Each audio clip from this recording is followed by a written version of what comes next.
On the morning of January 28, 1986, the Space Shuttle Challenger exploded shortly after taking off from the Kennedy Space Center in Florida. It was the first fatal accident involving the Space Shuttle, killing all 7 crew members aboard. First launched in 1981, the shuttle was a partially reusable low-Earth orbital spacecraft. A total of 5 shuttles were built, and flew a total of 135 missions until the program was retired in 2011. Missions included the launch of numerous satellites, interplanetary probes, and the Hubble Space Telescope. The shuttle crew would conduct science experiments in orbit, participated in the joint Shuttle Mir program with Russia, and participated in construction and servicing of the International Space Station.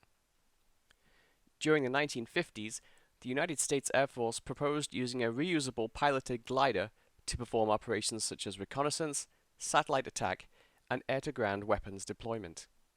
In 1957, the Air Force conducted a study on the feasibility of reusable rocket boosters. This became the basis for the aerospace plane, a fully reusable spacecraft that was never developed beyond its initial design phase in the early 1960s. In December 1968, NASA created the Space Shuttle Task Group to determine the optimal design for a reusable spacecraft. By 1972, President Richard Nixon had approved the Space Shuttle. The shuttle included the orbiter vehicle, a pair of recoverable solid rocket boosters, and the expendable external tank containing liquid hydrogen and oxygen. Each field join in the rocket boosters was sealed with 2 rubber O-rings around the circumference of the booster. The main purpose of these O-rings was to contain the hot, high-pressure gases produced by the boosters.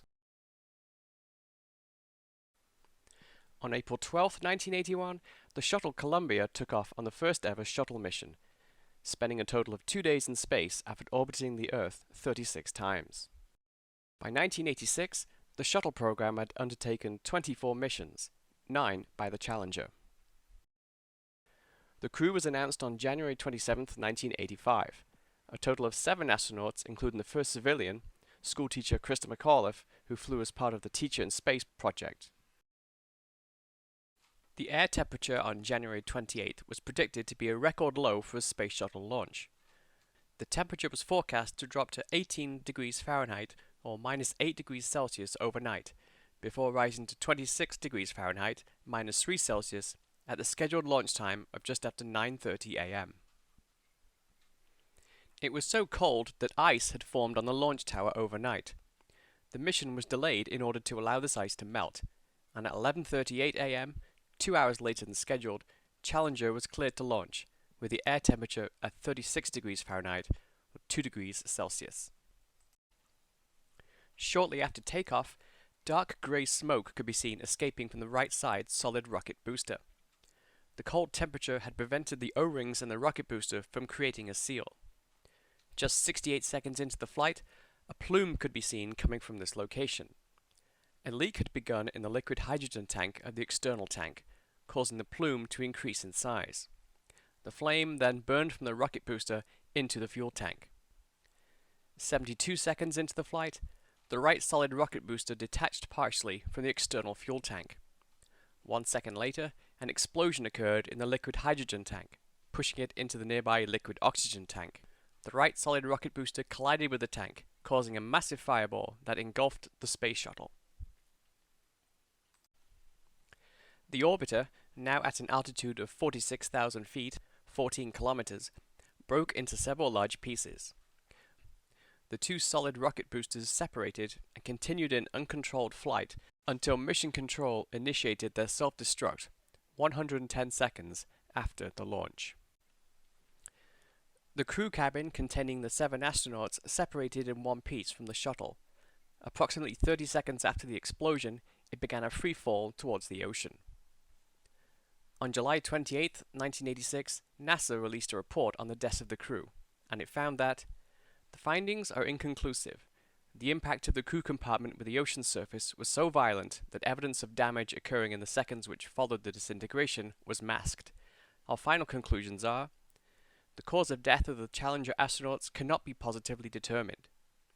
The forces to which the crew were exposed during orbiter breakup were probably not sufficient to cause death or serious injury, and the crew possibly, but not certainly, lost consciousness in the seconds following the orbiter breakup due to in-flight loss of crew module pressure.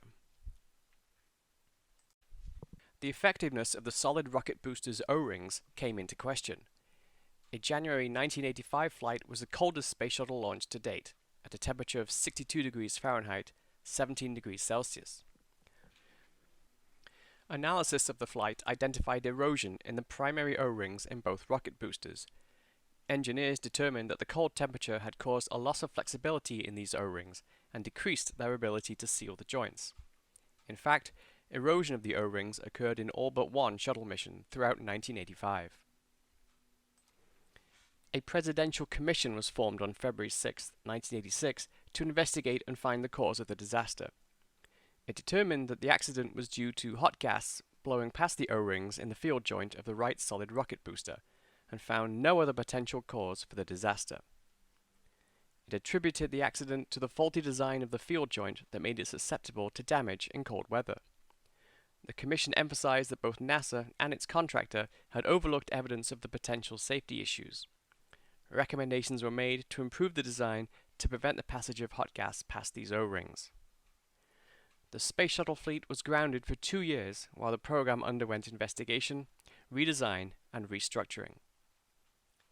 Several memorials have been established in honor of the disaster. Piers Park in Palo Alto, California, features the Challenger Memorial Grove, including redwood trees grown from seeds carried aboard Challenger in 1985.